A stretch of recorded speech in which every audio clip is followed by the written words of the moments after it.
Hai, Assalamualaikum warahmatullahi wabarakatuh. Saya Syahril Osman. Saya pengasas kepada Syahril Education. Dekat atas tu ialah gambar saya. Gambar masa saya muda. Okey, sekarang pun masih muda. Okey,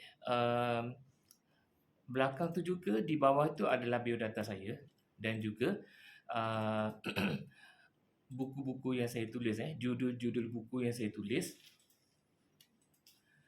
Okey, kalau lihat daripada atas sana, bermula daripada buku uji kata bahasa Melayu sampai bawah. Bawah sini ialah buku yang edisi tahun lepas. Maksudnya edisi 2022. Saya ada menulis lagi lebih kurang 30 buah buku. Okey, dan itu tahun 2021. Dan tahun 2022 saya baru saja siap lagi 35 buah buku. Keseluruhan buku yang saya tulis setakat ini ialah sebanyak lebih kurang 78 hingga 83 buah buku. Okey, hari ini saya nak review tentang satu judul buku sahaja, iaitu buku bestseller. Buku ni paling laris.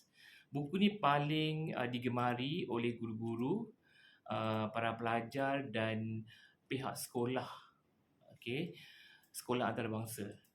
Okey, sebenarnya kita ada di Malaysia, kita ada lebih kurang 300 lebih buah sekolah antarabangsa, termasuk institusi kecil yang baru nak grow, baru nak membesar menjadi sebuah sekolah antarabangsa. Maksudnya kebanyakan sekolah antarabangsa kat Malaysia ni, bukan semua, segelintirnya, bermula daripada institusi, bermula daripada tuition center, bermula daripada akademik yang kecil-kecil, kemudian membesar dan menjadi sebuah sekolah antarabangsa. Okey, untuk sekolah antarabangsa, para pelajar menggunakan silibus yang tidak sama dengan silibus seperti di sekolah kerajaan. Okey, sekolah antarabangsa menggunakan silibus IGCSE. Kalau di Malaysia kita panggil KBSR, KSSR, KBSM. Okey, saya nak cerita sikit lah tentang latar belakang saya. Okey, saya pernah belajar di Universiti Melaya dalam bidang bahasa, bidang saya sendiri, bidang yang saya minati sejak kecil. Okey, kemudian saya mengajar selama 22 tahun di banyak sekolah, sekolah kerajaan, sekolah swasta dan sekolah antarabangsa, sekolah saya yang terakhir. Okey, sebelum saya review buku ni, saya nak cerita sedikit bagaimana saya mendapat ilham untuk menulis buku ini. Okay, sebenarnya dari kecil lagi saya suka menulis. Lepas tu saya suka membukukan apa yang saya tulis. Saya pernah menulis novel, tapi novel itu tidak diterbitkan. Saya untuk simpanan sendiri saja. Tapi saya fikir balik, daripada saya menulis novel yang lebih banyak memerlukan daya imajinasi, yang lebih banyak menggunakan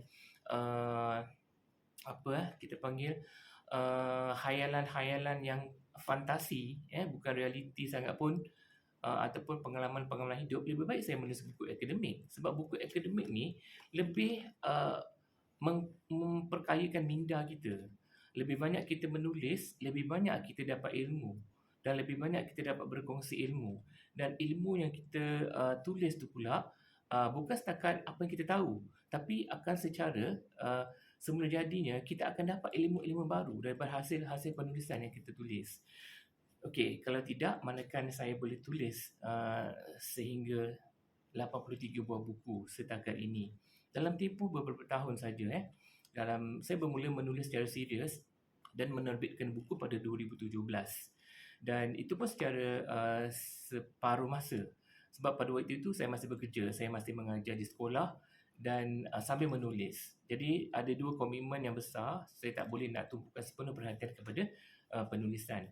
Kemudian baru saya mengambil keputusan untuk berhenti mengajar setelah 22 tahun. Bukan satu keputusan yang mudah yang saya buat untuk berhenti daripada karier utama lah boleh dikatakan, sampai 22 tahun dah mengajar, baru nak menulis buku, baru nak menerbitkan buku. Tapi dalam tempoh yang singkat, bila saya menumbuhkan syarikat saya sendiri, apabila saya berpindah ke Batu Pahat, saya dapati dalam tempoh setahun lebih saya dapat memberikan komitmen yang sepenuhnya dan dapat menghasilkan karya-karya yang lebih baik kerana komitmen sepenuh masa telah ditumpahkan kepada masa untuk menulis dan tidak lagi memikirkan tugas-tugas mengajar, tugas-tugas persediaan mengajar dan kerja-kerja sampingan, tugasan-tugasan sampingan yang lain. Okey, jadi saya rasa amat bersyukur dan bertuah kerana mengambil keputusan untuk berhenti mengajar setelah 22 tahun menjadi seorang guru bahasa Melayu sekolah rendah dan sekolah menengah di sekolah kerajaan, swasta dan sekolah antarabangsa. Okey, hari ini saya nak review sedikit tentang buku Malay IGCSE Workbook. Okey, apa yang ada di tangan saya ini ialah buku Malay Workbook. Buku ini adalah edisi yang ketiga seperti yang saya pernah beritahu sebelum ini. Buku edisi pertama ialah bermula pada tahun 2017 yang saya hasilkan. Kemudian 17, 18, 19 berakhir. Saya tulis lagi, saya keluarkan buku edisi yang kedua. Edisi kedua 3 tahun 19, 20, 21 dan ini ialah edisi yang ketiga 22, 23, 24. Okey. Buku IGCSE ini hanya 3 tahun sekali sahaja boleh digunakan. Okey. Untuk buku ini sebenarnya format terbaru lah, silibus terbaru peperiksaan IGCSE. Okey, buku ini adalah kertas 4 peperiksaan IGCSE. Okey, maksudnya IGCSE ni dia macam SPM juga. Dia ada beberapa kertas macam BM kertas 2, kertas 1, kertas 2 kan kalau KBSM. Kalau IGCSE ni pula untuk subjek bahasa Melayu saja ada 4 kertas. Kertas 1, kertas 2, kertas 3, kertas 4. Okay, kertas 1 merupakan listening. Kertas 2 merupakan reading, kertas 3 speaking dan kertas 4 writing.